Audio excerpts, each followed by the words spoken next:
पहा नवीन एपिसोड्स एकदम add free.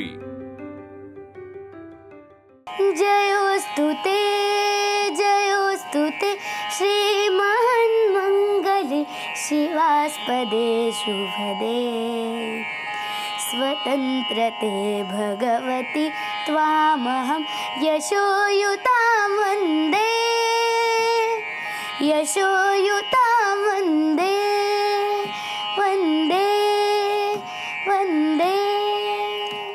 धन्यवाद. इतक्या सुंदर गाण्याने आजच्या भागाची सुरुवात केल्याबद्दल तुमचंही स्वागत करतोच, पण त्याआधी आपल्या खवय्यांचं स्वागत करूया. मंडळी, फार मनापासून नमस्कार.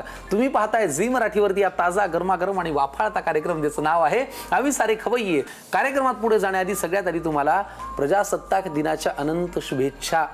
तुमचं मनातलं देशावरचं प्रेम हे तुमच्या कृतीत उतरू द्या आणि आपल्या सगळ्यांच्या कृतीने हा भारत, हे राष्ट्र समृद्ध, संपन्न, आनंदी आणि यशस्वी होऊ द्या आणि यशाच्या शिखरावरती असू द्या. ह्या मी तुम्हाला शुभेच्छा देतो. आणि तुम्हाला सुद्धा मनापासून धन्यवाद. कशा आहात तुम्ही दोघी? खूप छान, मस्त. काय सुंदर गायली हो की नाही मधुराजी? खूप छान. वा वा. अप्रतिम. तर तुम्हाला परत एकदा खूप शुभेच्छा. आज आपल्यासोबत लांबच्या भावाची जवळची मुलगी आहे. पदार्थांविषयी आज काही तुझ्याच विषयी चाललंय, काही फोकस काय आज पदार्थांचा? आज पदार्थ रंगबिरंगी होणार आहेत. वा. प्रजासत्ताक दिन विशेष. तर आपण पराठा बनवतो, मिक्स व्हेज पराठा. आज आहे प्रजासत्ताक दिन आणि पहिला पदार्थ मधुराजी आपल्यासाठी करतायत. चला सांगा. सगळ्यात आधी केसरी गाजर. वा. केसरी रंग त्यागाचं प्रतीक आहे आणि गाजरमध्ये फायबर खूप असतं. गहू कार्बोहायड्रेट्स असतात, ऊर्जा मिळते. पांढरा रंग आणि हिरवा रंग पालक घेतलाय, जो लोहवर्धक असतो. किती छान. आणि त्याचसोबत आहे स्लाइस केलेला कांदा, पोह्यांची पूड आहे, स्लाइस केलेला कोबी आहे, 2 चमचे दही, बारीक चिरलेली कोथिंबीर, अगदी बारीक चिरलेला फ्लॉर, जिरं, तीळ, ओवा, लाल तिखट, लसूण मिरचीचा ठेचा, हळद, धनेपूड आणि मीठ. कृती करता करता मला सांगा, पराठ्यातून ना सारण नेहमी असं बाहेर डोकावतं. ते डोकावू नये म्हणून काय करावं? मी जेव्हा जेव्हा पराठे खातो, आलू असा आलेला असतो की कोथिंबीर तरी बाहेर पडते. हे होऊ नये म्हणून जरा हा, ते काय मला नाही आवडत तसं. पण ऍक्च्युअल म्हणजे तुम्ही जर पराठा म्हणाल तर सारण बाहेर आलंच पाहिजे. तीच खासियत असते पराठ्याची. ठीक आहे, शब्द मला आवडतं बाहेर हो का? असं त्याचं काढून काढून खायचं. ते आलू बाहेर येतात ते ना? नाही मला असे भाज्या पनीर सोबत आवडतं. होते. अच्छा. हा पनीर, त्याचं मसालेदार पनीर. त्यामध्ये गाजर, कोबी आणि पालक घेतला, कांदा आहे, वा. फ्लावर, बारीक चिरलेली कोथिंबीर, आता काय कोथिंबीर घातली, दही दही, दही माझं फेवरेट थी. आणि आता मसाले. तिखट करू? हो हो, खूप तिखट करा. लाल तिखट. तू मोठा आहेस तरी तुला ओरडायला हरकत नाही ग, मी माझ्या आईसाठी लहान आहे ना. आता काय घातलं आपण? हळद आणि धनेपूड घातली.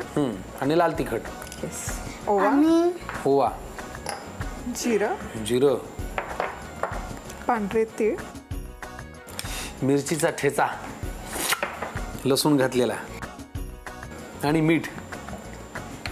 आता हे काय करायचंय? आता या भाज्यांना पाणी सुटतं. यामध्ये मसाले आणि मीठ घातलं तर यामध्ये जितकं मॉइश्चर आहे तितकंच त्यामध्ये गव्हाचं पीठ घालून मळून घ्यायचं. हा, बघा बरं का, पराठे करताना आपण बहुतांश वेळेला काय करतो, पीठ मळतो, त्यात ते सारण कोचतो आणि मग त्याचा पराठा लाटतो. पण इथे मळणं एकत्रित होतंय, बरोबर ना? हा जरा कृतीमधला एक बेसिक फरक तुम्ही आज दाखवताय आम्हाला. हो. आणि थोडीशी पोह्यांची पूड. हो हो. यामुळे पराठे थंड झाले की मऊ पडतात. पोह्यांमुळे ते खुसखुशीत राहतात बराच वेळ, म्हणजे डब्यामध्ये पण नेऊ शकतो. बरोबर. वा, पराठ्याचं मिश्रण छान मळून झालेलं आहे. आणि आता पराठा करायचा. फारच छान. तेल लागेल का हो थोडं? नाही नको. आता पराठा लाटताना कुठलाही पराठा गव्हाच्या पिठाच्या ऐवजी तांदळाच्या पिठावर लाटला तर तो चिकटत नाही. अरे बापरे. सो हे तांदळाचं पीठ आहे, हा, यावर हा पराठा लाटतो. अच्छा. तांदळाच्या पिठाने सुद्धा कुरकुरीतपणा येतो ना? खुसखुशीत पण होतात, कुरकुरीत पण होतात. अच्छा. आणि लाटलेही जातात. वा वा वा वा. तर यामध्ये आपण भाज्यांना पिठाचं कोटिंग दिलं, त्यामुळे ते हलकेसे असे चिरे जातात लाटत असताना. पण पण हरकत नाही. चिरे गेल्याने काही चवीत फरक पडतो अशातला भाग नाही. तर हे एकसारखं नाही होत लाटून, त्यामुळे मग एखादं झाकण किंवा हे असं घ्यायचं. अच्छा, हा, कारण भाज्या आपण मळताना घातलेल्या असल्यामुळे ते एकसारखं जर नाही झालं, शी बाबा आमचा पराठा वेगळाच असं काही करायची गरज नाही. त्याला लगेच तुम्ही एक आकार देऊ शकता. त्या तेल लावायचं का थोडं? वा, घरी जर बघायला मुलगा येणार असेल तर असे पराठे तुम्ही करू शकता, पौष्टिक, हो की नाही? तुम्ही करायची काय गरज? ते लाजण्याचं एक एक्सप्रेशन होतं. वाव, पराठा अफलातून झालाय. वा, तेल घालायची गरज नाही. एकदा उलटवून मग घालणार. अच्छा, ठीक आहे. गरम नाही लागत आहे? नाही, अजिबात नाही. आधी हाताला चटकी मग मिळते भाकर. आज पराठा मिळणार आहे. खूप छान. चला, पराठा आता मला वाटतं एका बाजूने लाटून झालेला आहे आणि दुसऱ्या बाजूने तो आता शिकायला हवा आहे. वा, आता तेल थोडंसं घालायचं. टेम्पटिंग पराठा. आणि मुलांना जर डब्यामध्ये द्यायचं असेल तर हे आदल्या दिवशी रात्री मळून ठेवू शकतो आणि दुसऱ्या दिवशी उठून फक्त लाटून द्यायचं. हा, चला, बोलता बोलता ही सुद्धा तुमच्यासाठी एक महत्वाची टिप. आदल्या दिवशी मळून ठेवा, फ्रीज मधून सकाळी सकाळी काढलं की आपलं लाटायचं आणि मुलांना द्यायचं भाजून डब्यामध्ये. ठीक आहे, चला, दोन्ही बाजूने आता आपण हे अप्रतिम असं भाजून घेऊया.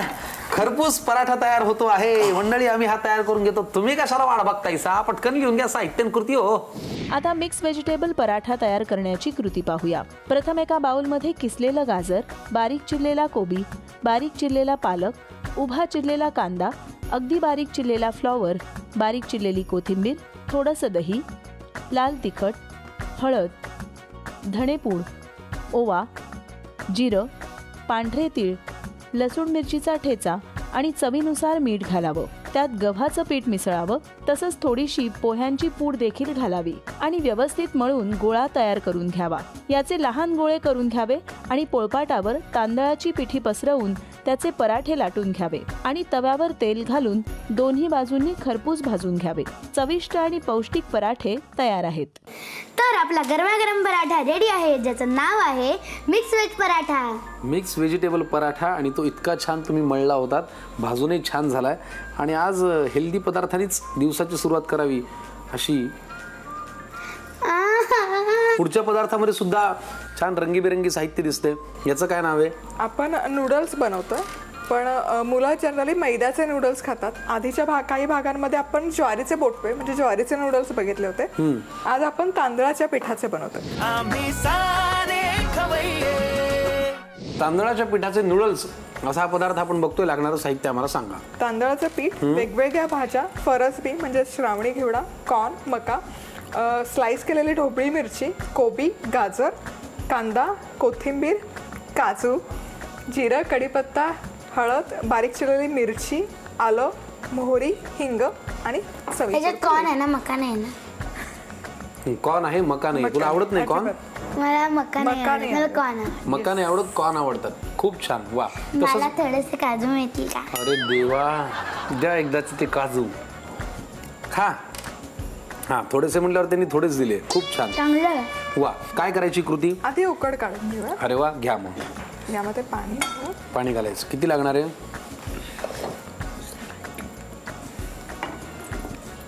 बस. पाण्यामध्ये थोडंसं मीठ आणि पाण्याला एक उकळी काढून घेऊया. बर. पाण्याला उकळी आली की यामध्ये तांदळाचं पीठ घालायचं. सो जितकं पाणी आहे तितकंच तांदळाचं पीठ घ्यायचं. हा,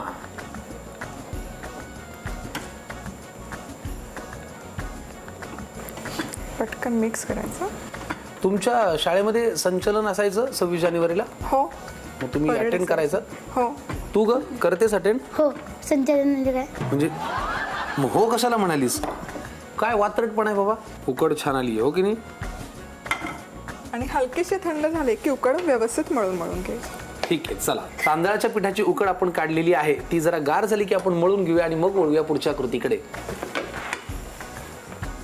पुढे काय करायचंय मधुराजी? आता ही उकड मळून घेतली की असं हे शेव किंवा चकली बनवायचा जो साचा असतो त्यामध्ये घालायची. बर.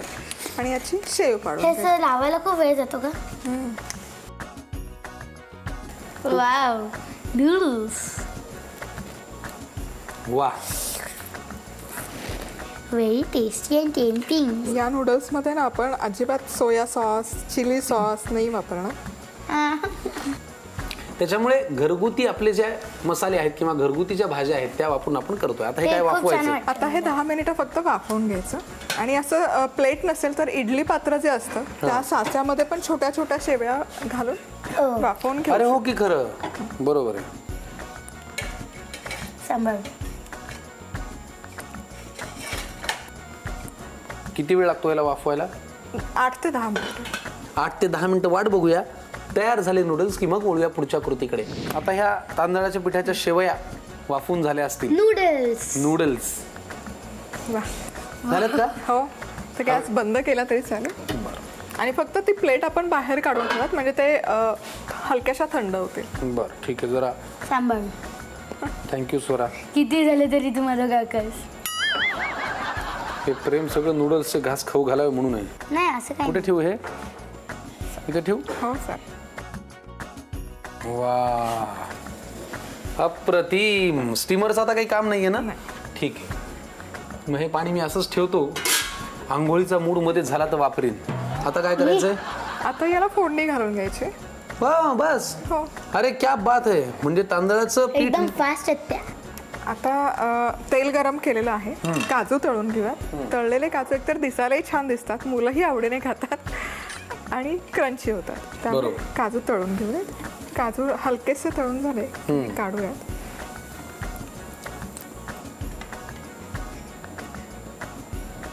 आणि हे नूडल्स आहेत ना, एक दिवस आधी रात्री बनवून ठेवले तरी चालतील आणि दुसऱ्या दिवशी उठून फक्त फोडणी घालायची. अच्छा. म्हणजे सकाळी सकाळी तुम्हाला काही घाई नको गडबड असेल तर. हा बरोबर. आता फोडणीसाठी मोहरी. थोडी मागे होते मी. हो ना. हाच नियम तू बोलण्याच्या बाबतीतही अंमलात आणलास. नाही बोलण्याच्या बाबतीत तर होऊच शकत नाही. त्यात पुढे आहे ना ती. आता काय? हिंग. मोहरी, जिरा, हिंग, कढीपत्ता, आलं, हे इथं थांब, इथं थांब. आणि मिरची. मिरची. वा. फोडणी अशी खमंग बसली पाहिजे. हो. 26 जानेवारी म्हणजे प्रजासत्ताक दिनाची आमची अजून एक आठवण आहे. आमच्या परभणीला पोलीस ग्राउंड आहे आणि त्या पोलीस ग्राउंडवरती संचलन पोलिसांचं अजूनही होतं. आणि त्याच्यामध्ये मग ते ड्रम वाजवणे, त्यांचा तो पोलीस बँड असतो ना, त्यांचं ते पथसंचलन असायचं. आणि हजारो पोलीस असं त्या तालावरती ते एक एक पाऊल पुढे जाणं होतं. इतकं पाहायला छान वाटायचं. आणि शिस्त नियम त्याचं पालन करत ते इतकं अप्रतिम करायचं, ते पाहायला फार छान वाटायचं. कांदा आपण घातला हो ना. आता काय? कांदा हलकासा परतून घेऊया. गोल्डन. सगळं पाठ झालंय ना तुला आता. मग जेव्हा तू आता इथून तुझ्या घरी जाशील तेव्हा तू आता सगळा स्वयंपाक करशील ना. मग आई बाबांना जीव घालशील. हो. खूप छान. तुला नाही मला नकोस. तुमच्या घरी मी कशाला येईन? येतोच. कधी येत नाही मी. मला असली वाईट सवयच नाही. हे काय? यामध्ये भाज्या घालूया. अच्छा. कॉर्न. कोणत्या कोणत्या भाज्या घातल्या आपण? यामध्ये फरसबी, कॉर्न, ढोबळी मिरची आणि गाजर घातलं. कोबी आपण सगळ्यात शेवटी घालूया म्हणजे कोबीचा हलकासा क्रंच राहतो. ठीक आहे. जसं आपण चायनीज मध्ये वरून कोबी घालतो. बरोबर. Crunchy crunchy. आता भाज्या हलक्याशा परतून झाल्या. ओव्हरकुक करायची नाही गरज, कारण यामध्ये क्रंची भाज्या छान लागतात. बरं. थोडंसं मीठ घालायचं म्हणजे भाज्यांना एक चव येतं. तिरंग्याचे कलर. किती छान. भाज्या पॅनच्या एक बाजूला काढून घेऊयात आणि यामध्ये थोडंसं तेल घालूया. अच्छा. हळद आपण भाज्यांमध्ये मिक्स नाही करत आहे, कारण मग भाज्यांचा रंग बदलेल. बर. आपल्याला फक्त नूडल्सला हलकासा पिवळा रंग द्यायचा. ओके. आता या ज्या नूडल्स आपण करून घेतले, वाफून घेतलेल्या. वाफून घेतले, ते अशाच घालूया. वाव किती छान. वाव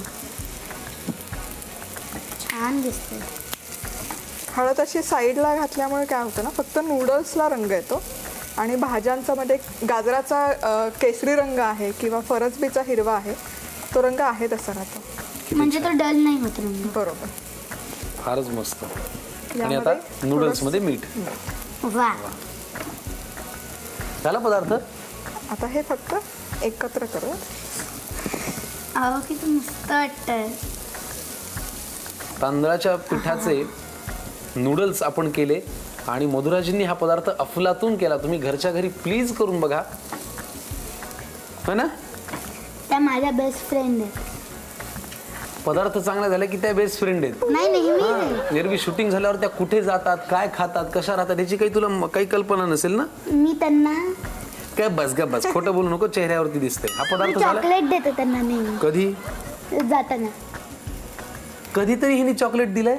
हो, याच नोटवरती मंडळी तुम्ही पटकन लिहून घ्या तांदळाच्या पिठाच्या नूडल्स साठी लागणारं साहित्य आणि कृती. आता तांदळाच्या पिठाचे नूडल्स तयार करण्याची कृती पाहूया. प्रथम तांदळाच्या पिठाची उकड काढण्यासाठी पॅनमध्ये पाणी गरम करावं. त्यात चवीनुसार थोडंसं मीठ घालावं. पाण्याला उकळी आली की त्यात तेवढंच तांदळाचं पीठ घालावं आणि व्यवस्थित मिक्स करून घ्यावं. ही उकड थोडा वेळ झाकून ठेवावी. उकड गार झाली की ती व्यवस्थित मळून घ्यावी. मळलेली उकड सोऱ्यामध्ये घालून त्याची शेव पाडून घ्यावी. ही तयार शेव 8 ते 10 मिनिटं स्टीमरमध्ये वाफवून घ्यावी. तांदळाच्या पिठाच्या नूडल्स तयार आहेत. आता एका पॅनमध्ये तेल घ्यावं. ते गरम झाल्यावर त्यात काजू तळून घ्यावे आणि ते एका बाउलमध्ये काढून ठेवावे. याच गरम तेलात मोहरी घालावी. ती तडतडल्यानंतर त्यात जिरं, हिंग, कढीपत्ता, किसलेलं आलं, मिरचीचे तुकडे घालावे. त्यानंतर त्यात कांदा घालावा. तो व्यवस्थित परतून घेतल्यानंतर त्यात फरसबी, मक्याचे दाणे, भोपळी मिरची, गाजर आणि सगळ्यात शेवटी कोबी घालून भाज्या थोड्याशा परतून घ्याव्या. आता त्यात थोडंसं मीठ घालावं. भाज्या पॅनमध्ये बाजूला करून ठेवाव्या आणि मोकळ्या जागेत थोडंसं तेल घेऊन त्यात थोडीशी हळद घालावी. यामध्ये वाफवून तयार केलेल्या तांदळाच्या नूडल्स चवीनुसार मीठ घालून परतून घ्याव्या. आता भाज्या आणि नूडल्स एकत्र मिसळून घ्याव्या. तांदळाच्या पिठाच्या चटपटीत नूडल्स तयार आहेत. चला, तांदळाच्या पिठाचे नूडल्स अप्रतिम असे तयार झालेले आहेत आणि हे सुद्धा रंगीबेरंगी दिसत आहेत. मधुराजी, हाही पदार्थ तुम्ही अप्रतिम केलात. थँक्यू. आम्हाला खूप आवडलं, हो की नाही. आपण हे खाऊया. बरं, तुझ्या लक्षात आलंय का काय यावरती जे तुम्ही तळलेले काजू ठेवले होते ना, ते कुठे गेले? ते दिसतच नाहीत. पोटोबा कोणी खाल्ले? माझ्या पोटोबाने सगळे मी संपवले त्यावेळेस. बाकीचे उरलेले मीच खाल्ले. पुढचा पदार्थ कुठला आहे तो बघूया आता आपण. आता बनाना आल्मंड स्मूदी करतोय. आपल्याकडे असं म्हटलं जातं की दूध आणि फळ एकत्र खायचं नाही. बरोबर. म्हणून मग इथे आपण इथे बदामाचं दूध करून घेणार आणि मग ते स्मूदी बनवणार. लागणारं साहित्य सांगा मधुराजी. बदाम त्याचे साल काढून असे पातळ काप करून घेतलेले आहे. ओके. मध आणि केळी. किती छान, 3च पदार्थ. 3च पदार्थ. फॅन्टास्टिक. पटकन आपण कृती करूया आणि स्मूदी हाणूया, हो की नाही. काय करायचं पहिल्यांदा? स्मूदी माझी. आधी सगळं बदाम. तुझं. अरे वा, मुलगी शिकली, प्रगती झाली. तिला लगेच कळलं आता मिक्सरचं काम आहे. खरंच कौतुक आहे हे. ये बाळा, फक्त कुणाला सांगू नका मी शिकवलं म्हणून. नाही तू शिकवलं नाहीच. फॅन्टास्टिक. त्यांनी शिकवलं मला. कारण हे असं मी शिकवणारच नाही. मग पाणी नाही घालायचं. नाही, आधी हे असंच फिरवून घेऊया.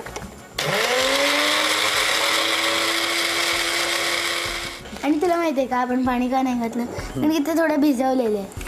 अच्छा त्यामुळे त्याच्यामध्ये थोडंसं म्हणजे आतमध्ये पण पाणी असतं थोडं. अच्छा. किती वेळ भिजवले होते बदाम?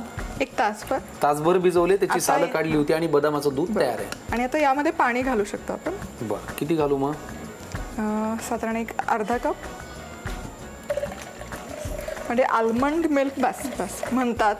तर हे असं बनवलं की झालं आल्मंड. अरे वा, किती छान.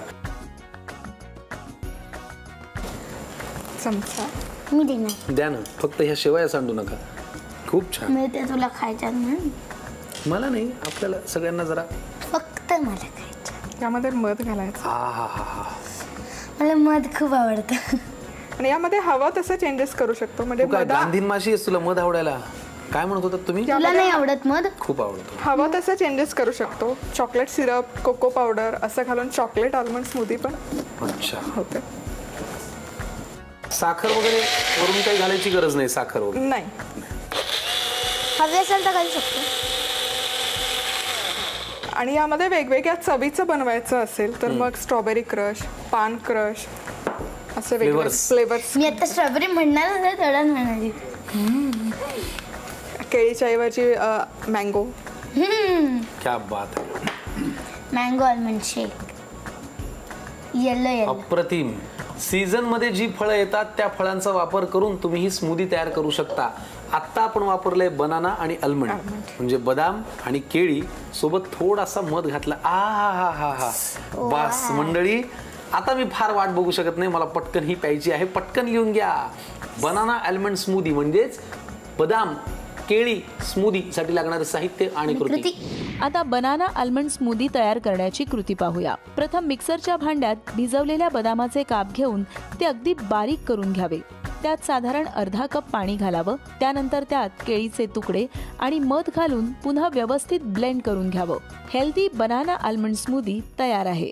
वा, 3 पदार्थ आज आपण पाहिले. कसं वाटलं तुम्हाला आज हे पदार्थ करताना? खूप छान वाटलं. आणि भाज्या आता स्वस्त आणि मुबलक प्रमाणामध्ये उपलब्ध असतात, तर हे दोनही छान पदार्थ आहेत की जेणेकरून सगळ्या भाज्या पोटात जातात आणि दिसायलाही छान आणि चवदारही.